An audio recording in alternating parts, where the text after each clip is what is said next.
नमस्कार दोस्तों, आप सभी का स्वागत है हमारे चैनल वास्तु सफर में। दोस्तों, अगर आप भी अपनी लाइफ में कुछ नया सीखने की चाह रखते हैं तो अभी हमारे चैनल वास्तु सफर को सब्सक्राइब कर लें।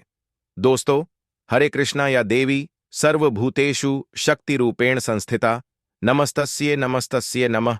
नवरात्रि यानी शक्ति की उपासना के दिन वर्ष में ऐसी दो बार नवरात्रि आती है। एक है चैत्र मास की नवरात्रि और एक है अश्विन मास की नवरात्रि। और इस समय चैत्र मास की नवरात्रि का आरंभ हो चुका है। जैसा कि हमने नवरात्रि की पिछले वीडियो में सुना था कि हमें इस भौतिक दुर्ग से मुक्त होने के लिए देवी दुर्गा के दिव्य आशीर्वाद और मार्गदर्शन की परम आवश्यकता पड़ती है। देवी दुर्गा और कोई नहीं बल्कि भगवान श्री कृष्ण की बहिरंगा शक्ति है और हमें उनकी सेवा में संलग्न करती है। तो चलिए, चैत्र नवरात्रि के इन 9 शुभ दिनों में हम प्रत्येक दिन की देवी दुर्गा की सुंदर पौराणिक कथा का श्रवण करते हैं। नवरात्रि में मां दुर्गा के 9 विभिन्न स्वरूपों की पूजा की जाती है।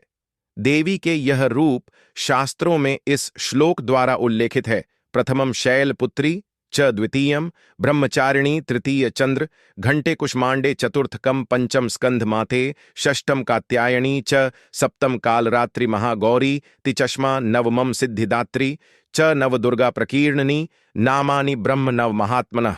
अर्थात देवी दुर्गा के 9 रूप है। मां शैलपुत्री मां, ब्रह्मचारिणी मां, चंद्रघंटा मां, कुष्मांडा मां, स्कंद माता मां, कात्यायनी मां, कालरात्रि मां, महाग और मां सिद्धिदात्री। इस श्लोक के अनुसार चैत्र नवरात्रि के प्रथम दिन देवी दुर्गा के जिस स्वरूप की पूजा होती है उनका अति सुंदर नाम है माता शैलपुत्री। जैसा कि इस शब्द से ही इंगित होता है कि माता शैलपुत्री पर्वतराज हिमालय की पुत्री है। यदि उनके आध्यात्मिक स्वरूप पर दृष्टि डाली जाए तो हम देखते हैं कि उनका वर्ण श्वेत है और वे श्वेत रंग के ही वस्त्र धारण करती हैं। उनके दाएं हाथ में त्रिशूल और बाएं हाथ में कमल का पुष्प सुशोभित है। माता शैलपुत्री वृषभ अर्थात बैल की सवारी करती है, जिसके कारण इनका एक प्रसिद्ध नाम वृषारूढ़ा भी है। तो चलिए, सबसे पहले दिन आज हम माता शैलपुत्री की कथा का श्रवण करते हैं। जैसा कि हम जानते हैं कि दक्ष प्रजापति की 60 कन्याएं थीं। इनमें से सती नामक कन्या का विवाह दक्ष की इच्छा के विरुद्ध भगवान शिव से हुआ था। एक बार दक्ष प्रजापति ने एक महान यज्ञ का आयोजन किया तो उसमें भगवान शिव और सती को छोड़कर सभी देवी देवताओं को आमंत्रित किया गया। जब सती को यह समाचार मिला तो वे अपने पिता के यज्ञ में जाने के लिए लालायित हो उठी। रुद्रदेव के मना करने पर भी सती नहीं रुकी और अपने पिता के यज्ञ में पहुंच गई। जब दक्ष ने सती के समक्ष ही भगवान शिव का अपमान किया तो उसे यह सहन नहीं हुआ और उन्होंने अग्नि में अपनी देह भस्म कर डाली। अपनी प्रिय पत्नी सती के वियोग में महादेव ने भी वैराग्य धारण कर लिया और वे घोर तपस्या में लीन हो गए। इन्हीं दक्ष प्रजापति की एक और पुत्री थी जिनका नाम था स्वधा। इसका विवाह पितरों के साथ हुआ था। इन पितरों की 3 मानसी पुत्रियां थीं, मैना, धन्या और कलावती।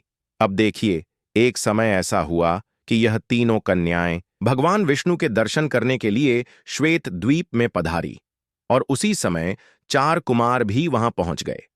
इन चारों सिद्ध गणों को देखकर वहां उपस्थित सभी लोगों ने अपने आसन से उठकर उनका स्वागत सत्कार किया, लेकिन पितरों की यह 3 कन्याएं अपने स्थान से नहीं उठी।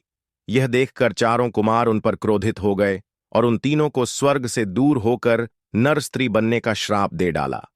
इस अभिशाप को सुनकर तीनों कन्याएं उनके चरणों में गिरकर क्षमा याचना करने लगीं। इन तीनों पर दया दिखाते हुए चतुष्कोण औरों ने इन्हें भिन्न भिन्न वरदान दिए। उन्होंने सबसे बड़ी कन्या मैना को पर्वतराज हिमालय की पत्नी और देवी पार्वती की माता बनने का वरदान दिया। दूसरी कन्या धन्या को महाराज जनक की पत्नी और देवी सीता की माता होने का वरदान दिया। तीसरी कन्या कलावती को वृषभानु वैश्य की पत्नी और देवी राधा की माता होने का वरदान मिला और इस प्रकार वरदान पाकर यह तीनों कन्याएं श्वेत द्वीप से अपने घर लौट आईं। वरदान के अनुसार प्रथम कन्या मैना का विवाह पर्वतराज हिमालय से कर दिया गया।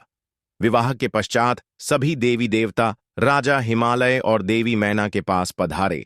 उन्हें कठोर तपस्या करके देवी उमा को अपनी पुत्री रूप में प्राप्त करने का अनुरोध करने लगे।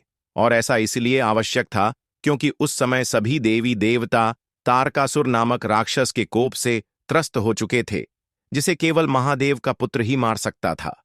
देवी सती के आत्मदाह के कारण यह कार्य अधूरा रह गया था और अब इस कार्य को पूर्ण करने के लिए देवी सती को पार्वती के रूप में अपना अगला जन्म लेना था। देवताओं की आज्ञा को शिरोधार्य करके राजा हिमालय और उनकी पत्नी तपस्या में लीन हो गए। देवी मैना सदैव ब्राह्मणों को दान देती, बड़े ही भक्तिभाव से देवी उमा की उपासना करती। पवित्र गंगा नदी के किनारे देवी उमा की मिट्टी की मूर्ति बनाकर देवी मैना उसे नाना प्रकार के भोग अर्पण करती, कठोर व्रत का पालन करते हुए कभी निराहार रहती तो कभी जल पर ही निर्भर रहती। एक समय तो उन्होंने केवल वायु पर ही जीवन यापन किया। इस प्रकार कठोर तपस्या करते हुए उन्हें 27 वर्ष बीत गए। इतने लंबे काल तक तपस्या करने के बाद जगदम्बा उमा देवी मैना से अत्यंत प्रसन्न हुई और उन्हें दर्शन देकर वरदान मांगने के लिए कहा। तब देवी मैना ने उनसे आग्रह किया कि वे स्वयं उनकी पुत्री के रूप में अवतरित हो। देवी उमा ने उन्हें यह वरदान दिया और राजा हिमालय के घर पार्वती के रूप में अवतरित हुई।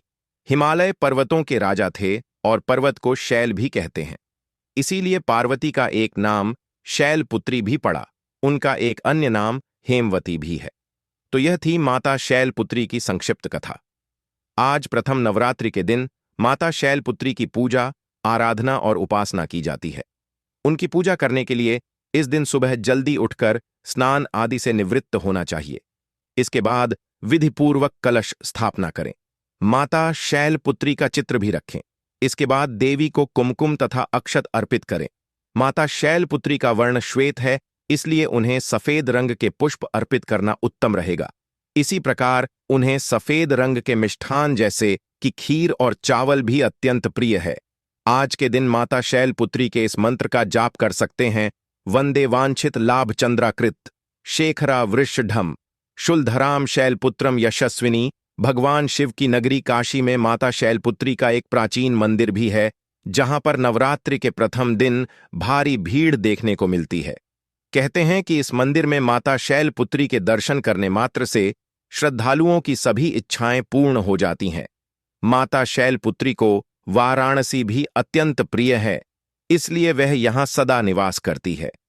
वाराणसी शहर भारत के सभी प्रमुख शहरों से सड़क, रेल और हवाई मार्ग से जुड़ा है और यहां सरलता से पहुंचा जा सकता है। तो यह थी चैत्र नवरात्रि के प्रथम दिन माता शैलपुत्री की कथा। अगर आपको यह कथा अच्छी लगी है तो हमें नीचे कमेंट बॉक्स में लिखकर बताएं और इसे अपने मित्रों और परिवारजनों को भी शेयर कर दें। अगर आप इस चैनल पर पहली बार आए हैं तो याद से आपके अपने इस चैनल को सब्सक्राइब करें, ताकि नवरात्रि की आने वाली कथाओं का नोटिफिकेशन आपको सरलता से मिल जाए। और अगर पौराणिक कथाओं के इस प्रचार कार्य का अभियान आपको सा लग रहा है और इस दिव्य कार्य में आप भी हमारी सहायता करना चाहते हैं, तो स्क्रीन पर दिए गए नंबर पर आप हमें अपना आर्थिक योगदान भेज सकते हैं।